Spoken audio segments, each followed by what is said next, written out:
up, guys? Brett Appley here from dailyfanmma.com, back with another UFC quick picks on the Mayo Media Network. We have UFC 282 on Saturday, Ankalaev versus Blachowicz in the main event. Pretty fun card. I think it's going to be another high-scoring slate, 13 fights only, but a lot of fights I project to end inside the distance, so always shooting for upside here. It's our last pay-per-view of the year as well. Just want to say thank you guys for the support throughout this whole season, MMA year. It's been really appreciative from my end, and thanks to Pat Mayo and his team for having us on every single week as well. Hope to do it in the future. As always, I'm going to give you my favorite cash game play, tournament play, salary play, and a tournament matchup that I like as well. Before I get into that, please make sure you're subscribed to this channel, like the video, and let me know in the comment section below. Give me an underdog. I think I went with that a week or two ago. I like it. Give me an underdog who you think is going to win. There are just a lot of viable ones on this slate, so if you can correctly identify one, you're going to have a pretty big leg over the field. So always interested to hear who you guys like. Without further ado, I'm going to get into my cash game play of the week, which is going to be Magomed Ankalaev at 9.2K. All right, in cash games, I thought about this one quite a bit. I like Ankalaev at 9.2K, and one of the reasons is because I'm not going to be that high on him in tournaments, and maybe I say that a lot, but I just think there are a lot of high upside fighters in this top end. I mean, Shabazian could definitely win by knockout. Simon could definitely win by knockout. Pimblett has grappling submission upside. Same with Rosa. Salvador will touch on Duplessis, etc. Rosenstruck, I mean, you keep going down the board, so Ankalaev tends to fight at a slow pace against an opponent in Blachowicz who's somewhat durable, somewhat defensively sound, so I don't think he has as much upside I'd like compared to his projected ownership in large field tournaments. But from a cash game perspective, are you rolling with newcomers in this top end? Are you rolling with Shabazian?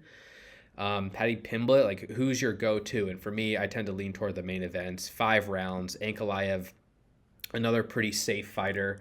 Let me pull up his UFC stats here. He defends, his metrics are really strong across the board. He averages 3.64 strikes landed per minute, 2.14 absorbed, 60% striking defense, 0.94 takedowns per 15 minutes, and 86% takedown defense. And he's just pretty good and consistent everywhere. I do think he has a wrestling advantage against Blachowicz, maybe also a better technical striker. Worry a little bit about his pace, making rounds competitive.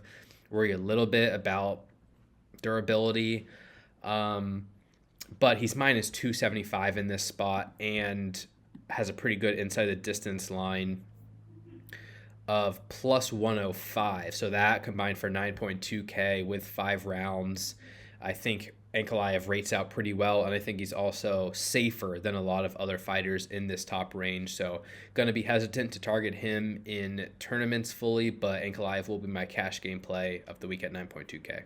All right, moving on to tournaments, I'm going to roll with Billy Quarantillo at 8.6K. A fighter who does present risk in the sense that he's not, the best, the most powerful fighter in the division. Also pretty defensively poor, Quarantillo is. That's kind of what makes me nervous here. Like, he actually could just lose the fight. He is defending strikes at 40%, and he's defending takedowns at 57%. So Alexander Hernandez,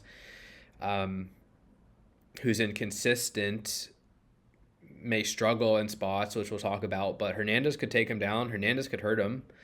However, I just really like the pace that Quarantillo puts up. 7.74 significant strikes landed per minute, 1.37 takedowns against an opponent in Hernandez who's pretty struggled to keep pace with guys and who's broken.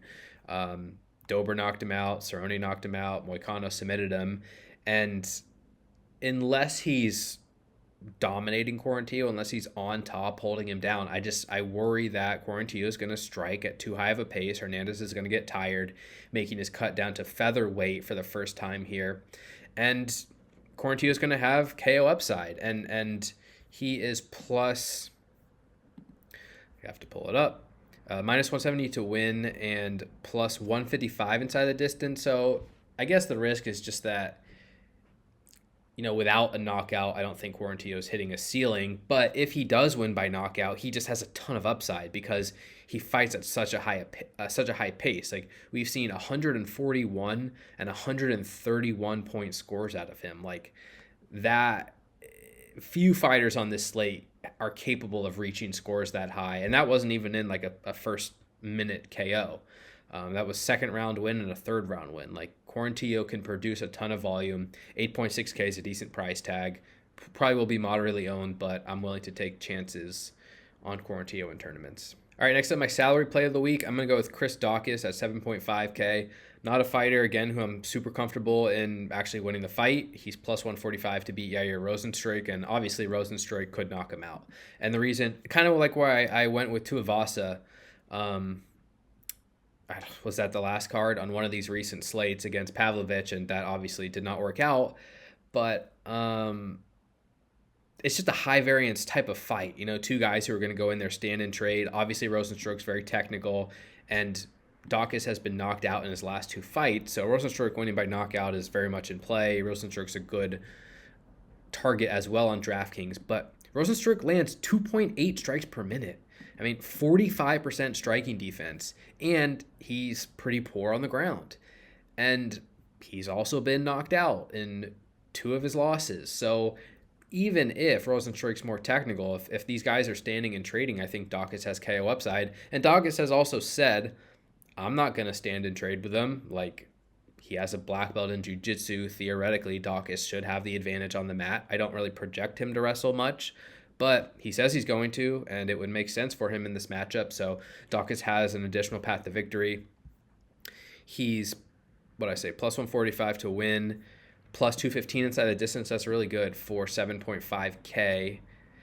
And he has upside. Like I said, we want big scores, and Daukaus has a very low floor, but you're not spending a lot of salary on him. I don't think he's going to be super popular considering his recent losses. And if he wins, it's likely to come inside the distance, likely to come early, could come on the mat.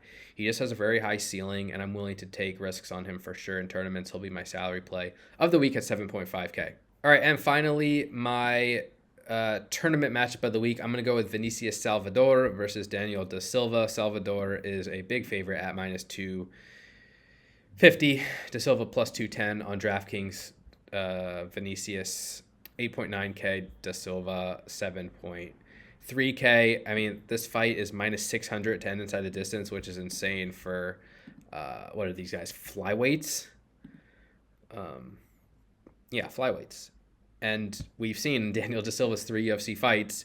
He's been finished in all of them. Round 2 knockout to Jeff Molina. Round 1 submission to Figueiredo. Round 1 knockout to Altamirano. And I think Salvador is going to be very popular because he has obvious early finishing upside. He's won by knockout a lot on the regional scene. He's very aggressive. And if Salvador wins, I think it's going to be an early knockout. He's minus 165 to win inside the distance. Best line on the slate by far. Just an absolutely awesome play at 8.9K. However, I don't think he's very good. He's like really defensively open. Like he's just kind of like winging shots all over the place. Showboats. I question his grappling skills. And Daniel da Silva is very, very aggressive early too and has knockout power, and he's a submission threat. He's plus 210 to win, so you can't really be so excited by da Silva. But if da Silva wins, it's going to be an early finish. And he's carrying a lot of leverage against Salvador. He's plus 250 inside the distance. Hopefully people don't play him because he's lost 3 times in a row. I'll be playing him. In large field tournaments, I think he's an awesome target. I really want to be invested in this fight as a whole with a minus 600 inside the distance line. And like I said, ideally the public kind of misses this one to a degree because it's low on the cards and both guys are somewhat unknown. One of my favorite tournament matchups on the slate. All right, guys, that's going to do it for this week's UFC Quick Picks. Thank you so much for the support. You can follow me on Twitter at Appley, WTLP, dailyfanmma.com for all your DraftKings breakdowns needs. Best of luck in your contests. Take care. Stay safe. We'll talk to y'all soon. Peace.